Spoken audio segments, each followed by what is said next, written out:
नमस्कार, रुचकर रेसिपीज या माझ्या यूट्यूब चॅनलमध्ये तुमचं सर्वांचं खूप स्वागत आहे। आज आपण कुठलीही रेसिपी न करता श्रावण महिन्यामध्ये उपवास आणि काही नियम बद्दल मी तुम्हाला सांगणार आहे। श्रावण महिना हा आध्यात्मिक दृष्ट्या अत्यंत महत्त्वाचा आहे। या काळामध्ये निसर्गाची पूजा आणि पर्यावरणाचे रक्षण करण्यावरही भर दिला जातो। हा महिना म्हणजे आध्यात्मिक असून तेवढाच व्रतवैकल्याचा आहे। तसेच श्रावण महिना आला म्हणजे उपवास तर आलेच, अध्यात्म म्हणजे घरोघरी शिवमहापुराण कथा, नवनाथाची पोथी व भागवत गीता याचे वाचन केले जाते। तसेच श्रावण महिन्यामध्ये शंकर भगवानाची सर्वजण पूजा करतात, त्या दिवशी उपवास करतात। हा विधी साधारणपणे घरोघरी किंवा मंदिरात केला जातो। त्याचे काही नियम असतात, ते आपण सर्वांनी पाळले पाहिजे। श्रावण महिन्याच्या प्रत्येक सोमवारी सकाळी लवकर उठावे, आंघोळ करावी, घर अंगण स्वच्छ करावे, घरामध्ये गंगाजल किंवा गोमूत्र शिंपडावे, अंगणामध्ये रांगोळी काढावी।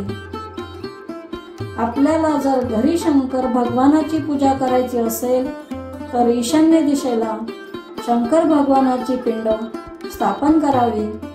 पिंडीवरती बेलाची पाने, चंदन, कच्चे दूध, धतुरा अर्पण करावा।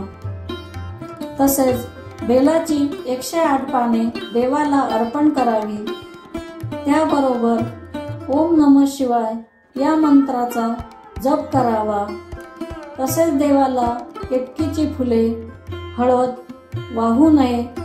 देवाला धूप दीप दाखवून मग शंकर भगवानाची आरती करावी।